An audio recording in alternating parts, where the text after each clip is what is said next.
قال النبی صلی اللہ علیہ وسلم حسینوا ضحایاکم فإنہا مطایاکم علی الصراط۔ حضور علیہ صلوٰۃ والسلام نے ارشاد فرمایا کہ خوبصورت موٹی تازی جو ہے وہ قربانیاں کیا کرو، اس لیے کہ یہ تمہاری قربانیاں قیامت والے دن پل صراط سے گزرتے ہوئے تمہارے لیے سواریاں ہوں گی۔ صحابہ کرام نے عرض کی یا رسول اللہ یہ قربانیاں کیا چیز ہیں؟ تو حضور علیہ صلوٰۃ والسلام نے ارشاد فرمایا تھا سنت ابیکم ابراہیم، یہ تمہارے والد حضرت ابراہیم علیہ صلوٰۃ والسلام کی سنت ہے۔ قربانی اللہ کا حکم ہے اور نبی اکرم صلی اللہ علیہ وسلم نے اس کے اوپر عمل کر کے دکھایا۔ تو آج ہم قربانی کے جو جانور ہیں ان کے حوالے سے 2-3 باتیں سیکھتے ہیں۔ پہلی بات تو یہ ہے کہ کتنے قسم کے جانور ہوتے ہیں جن کی قربانی جائز ہے۔ تو یاد رکھیں کہ 3 قسم کے جانور ہوتے ہیں جن کی قربانی کی جاتی ہے۔ سب سے پہلے اونٹ ہے، دوسرے نمبر پر گائے اور تیسرے نمبر پر بکری۔ گائے کے اندر بھینس شامل ہوگی اور بکری کے اندر بھیڑ ہے، دمبا ہے، مینڈا ہے، وہ تمام کے تمام جو ہیں وہ بکری کے اندر شامل ہوں گے۔ یہ جو 3 جانور بتائے ہیں اونٹ، گائے اور بکری، ان 3 جانوروں کے نیچے جتنی بھی ان کی اقسام آ جائیں، جتنی بھی ان کے انواع آ جائیں، وہ تمام کے تمام شامل ہوں گی۔ وہ نر ہوں، مادہ ہوں، خصی ہوں، غیر خصی ہوں، ان تمام کو جو ہے ان کو قربانی کے حکم کے اندر شامل کیا جائے گا۔ دوسری بات ان 3 جانوروں کے حوالے سے کہ ان کی عمریں کتنی ہونی چاہیے ہیں، اونٹ، گائے اور بکری، ان کی عمریں کتنی ہونی چاہیے؟ تو یاد رکھیں کہ اونٹ کی عمر کم از کم 5 سال شریعت نے مقرر کی ہے، اور گائے کی عمر کم از کم 2 سال ہوں، اور بکری کی عمر جو ہے کم از کم 1 سال ہوں۔ ہاں بھیڑ ہے یا دمبا ہے، ان کا بچہ اگر دور سے وہ سال کا لگتا ہو تو اس کی بھی قربانی جو ہے وہ جائز ہوگی۔ عام طور پر یہی ہوتا ہے کہ اونٹ کی قربانی جو ہے وہ کم از کم اس کی عمر 5 سال ہوں، اور گائے جو ہے اس کی کم از کم عمر 2 سال ہوں، اور بکری جو ہے اس کی کم از کم عمر 1 سال ہونی چاہیے۔ آگے مسئلہ یہ ہے کہ عمروں کا اندازہ جو ہے وہ کیسے لگائیں گے، عمروں کا اندازہ کیسے لگایا جاتا ہے، اور دانتوں کا مسئلہ ہے۔ تو ہمارے ہاں چونکہ پنجاب کے اندر عام طور پر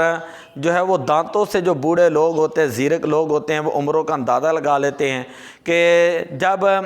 کہ اونٹ ہو، گائے ہوں یا بکری ہوں، ان کے جو کچے دانت ہوتے ہیں وہ ٹوٹ جائیں، جس طرح ہمارے بچوں کے ابتدائی جو دانت نکلتے ہیں وہ گر جاتے ہیں، تو ان کے جب پہلے دانت گر جائیں تو اس کے بعد ان کے سامنے جو دانت ہیں، نیچے والے جو 2 دانت جو ہیں وہ اگیں گے، نیچے سے 2 دانت اگتے ہیں، اور وہ 2 دانت جو ہیں وہ تھوڑے سے چوڑائی کے اندر ہوتے ہیں۔ تو وہ جب دانت اگ جائیں تو ان کو پنجابی کے اندر دوندا کہا جاتا ہے، 2 دانت والا۔ تو جو عام طور پر بزرگ ہیں یا زیرک لوگ ہیں یا لوگ عام طور پر اندازہ ان کی عمروں کا ان دانتوں کو دیکھ کر لگاتے ہیں، ان دانتوں کو دیکھ کر جو عمروں کا اندازہ لگایا جاتا ہے۔ اسی طرح یہاں پر ایک مسئلہ یہ آتا ہے، اگر کوئی بندہ یہ کہے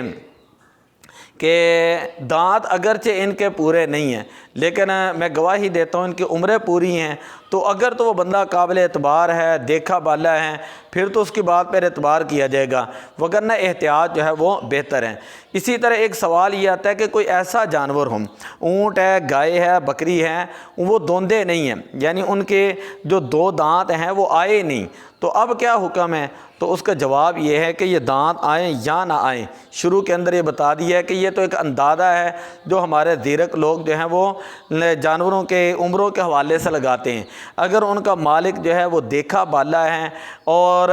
وہ قابل اعتماد ہے اور اس نے جانور گھر کے اندر پالے ہوئے ہیں لیکن دانت نہیں نکلے، اور وہ یہ کہہ رہا ہے، گواہی دے رہا ہے کہ بھئی میں یہ گواہی دیتا ہوں کہ یہ ان کی عمریں پوری ہو چکی ہیں، اونٹ کے بارے میں گواہی دیتا ہوں، گائے کے بارے میں گواہی دیتا ہوں، اسی طرح بکری کے بارے میں گواہی دیتا ہوں کہ ان کی عمریں پوری ہو چکی ہیں، تو اب پھر اس کی بات کا اعتبار کر لیا جائے گا اگر وہ قابل اعتماد ہے، ٹھیک ہے؟ کیوں؟ اس لیے کہ اصل بات جو ہے وہ عمروں کی ہے، دانتوں کا مسئلہ نہیں ہے۔ دانتوں یہ ہمارے ہاں صرف ایک اندازہ لگانے کے لیے جو ہے لوگوں نے ایک مقرر کی ہوئی چیز ہے، دانت ہوں یا نہ ہوں، اگر عمریں ان کی پوری ہو چکی ہیں، اونٹ کی عمر 5 سال،